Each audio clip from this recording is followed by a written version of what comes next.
everyone, I'm Renee and welcome to my channel. Today I'm going to show you how to make Easter egg bread, a recipe that is a holiday tradition in my family. To get started, we need to dye 12 uncooked eggs that are at room temperature. It's important they stay at room temperature because they're going to cook in the oven along with the bread. I just use this classic Easter egg dye kit, making sure to use dye that is food safe because the shell of the egg is going to touch the bread. Obviously nothing with any kind of glitter on it or anything else inedible. Just dye until you get some nice vibrant colors and set them aside to dry, and you can let these set out at room temperature while we work on the rest of the bread. To get started on the bread recipe, we're going to scald 1/2 cup of whole milk over medium-low heat. To scald milk, just make sure you stir occasionally so a skin doesn't form, and you're going to heat the milk until it's steamy and these little bubbles start to form on the outer edge. With the milk off of the heat, add 1/2 cup of granulated sugar, a teaspoon of salt, the zest of 2 lemons, and 1/2 cup of shortening. You could also use butter. And you're going to just stir this until the shortening melts into the milk. You'll be able to find a list of all the ingredients along with metric measurements in the description box below. Once all of the shortening is melted, we're going to set this mixture aside until it is lukewarm. While this mixture is cooling, we can activate 2 packets of active dry yeast and 1/2 cup of warm water. Just sprinkle the yeast on top and give it a stir to start dissolving it, then set it aside for about 10 minutes until it gets nice and foamy.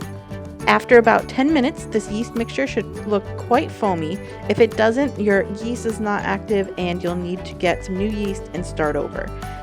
Provided everything has gone well, add that yeast mixture to the milk mixture with 2 slightly beaten eggs and about 2 1/4 cups of all-purpose flour. We'll be using a total of about 4 1/2 cups of all-purpose flour in this recipe, so I am adding about half of it to start with. And we'll just beat this mixture until it's nice and smooth.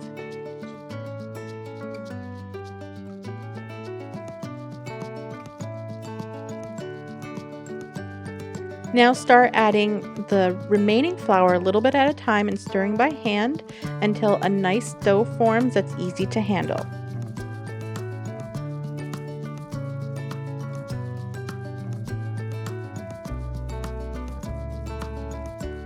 When you can touch the dough without it sticking to your fingers, it's ready to start kneading. Knead the dough for about 5 to 8 minutes until it's nice and smooth and elastic.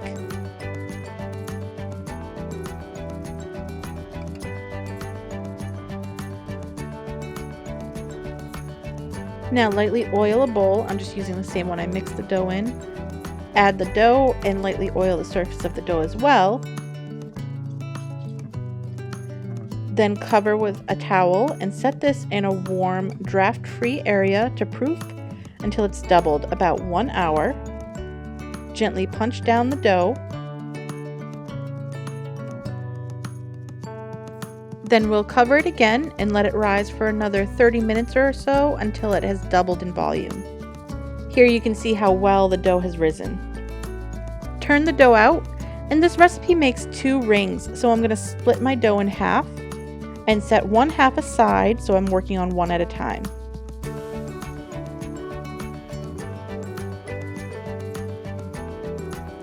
Split the dough again. And then we will roll each piece into a rope that is about 36 inches long.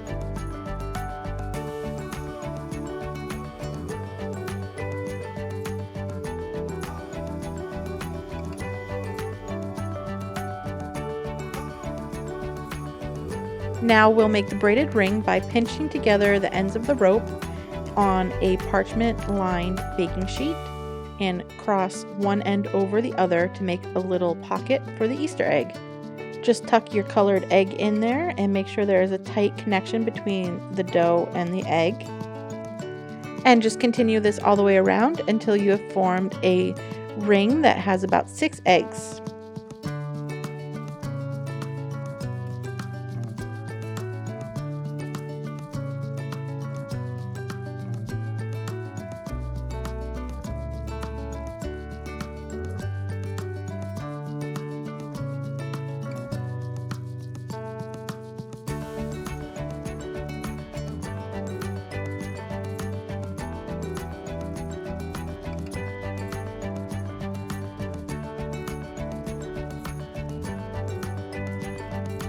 After you've added the last egg, just tuck the ends of the dough underneath to form a continuous ring. Now cover with a towel and set this aside to rise one last time until it has doubled. And we'll finish the bread off with an egg wash. This is just a slightly beaten egg and some Nonpareils as decoration.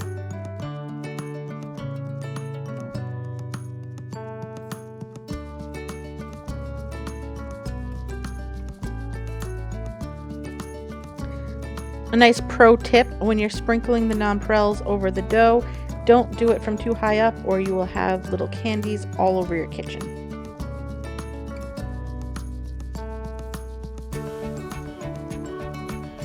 Now bake the rings in a 375-degree preheated oven for about 20 minutes until they are nice and golden brown. And that's it. You can make this ahead of time, just keep it chilled and then warm before serving. I hope you liked this video. If you did, give it a thumbs up.